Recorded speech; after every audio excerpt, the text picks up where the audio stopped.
Chapter 8. A Swimming Pool at Last. The Boxcar children were so tired that they slept until 10 o'clock Sunday morning. When they woke up at last, they hurried through breakfast and went to work on the swimming pool. "We'll make a dam across the brook," said Henry. "Here is my cart," said Benny.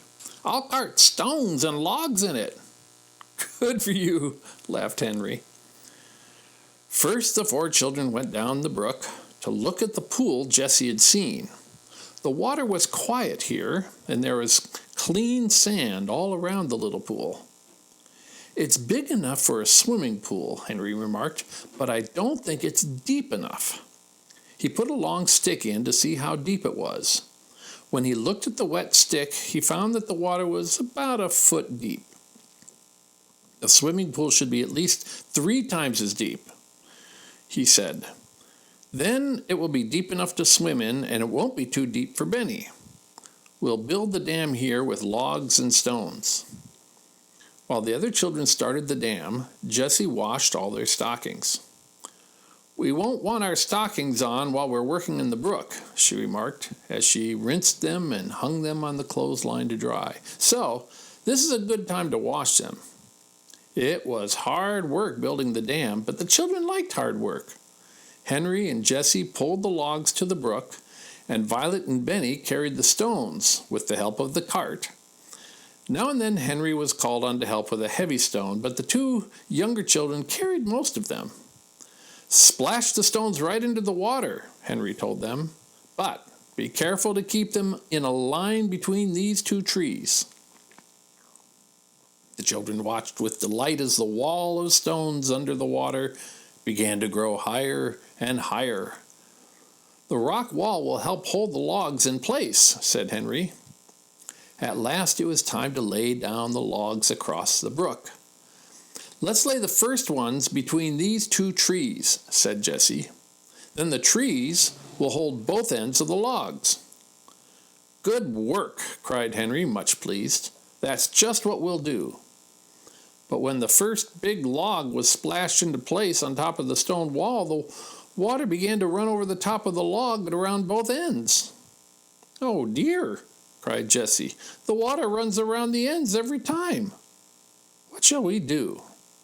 "We'll have to put lots of logs on with brush between them," said Henry. "We'll put on so many that the water can't get through."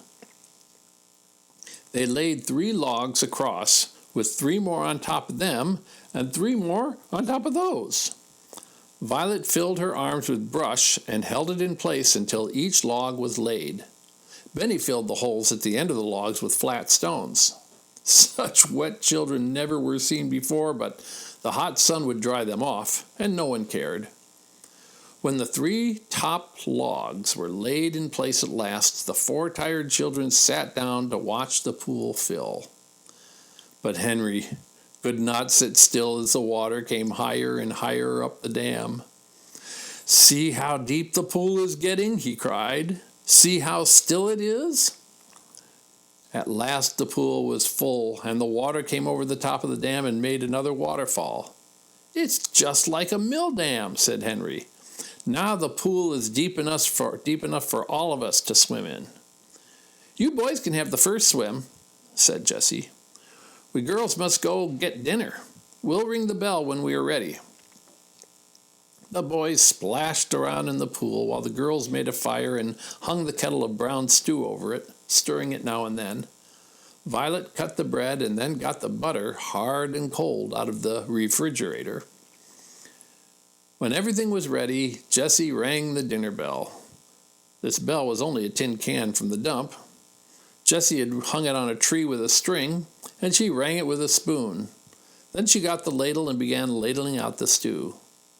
"That's a dinner bell," said Benny. "I know it is. Come, Watch, don't you want some dinner?" Watch had had a swim too.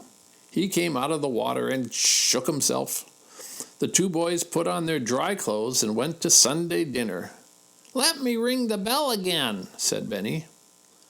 "I like stew even better today," said Henry, eating hungrily.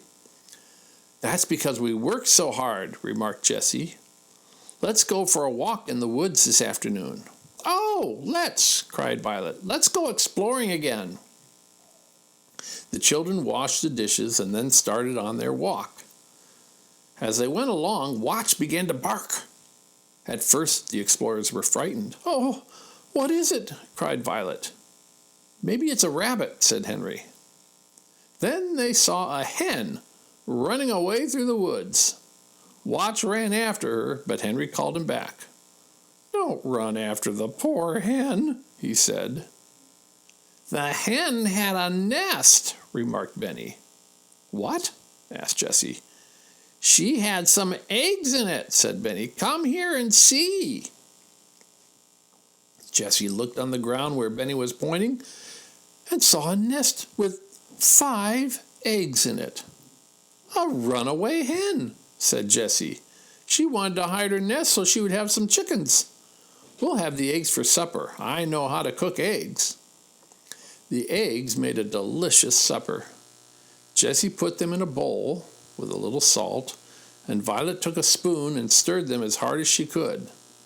"Put in some milk, Violet," said Jessie, "and stir them some more."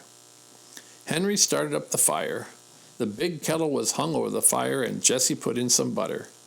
She watched the butter until it was nice and brown, and then she put in the eggs. "Sit down," she said. "We'll all be all ready to eat when the eggs are done." Violet put the blue tablecloth on the ground. She got the bread and butter and the plates and the spoons, and the children all sat ready for supper. "Here I come," cried Jessie. "Hold out your plates."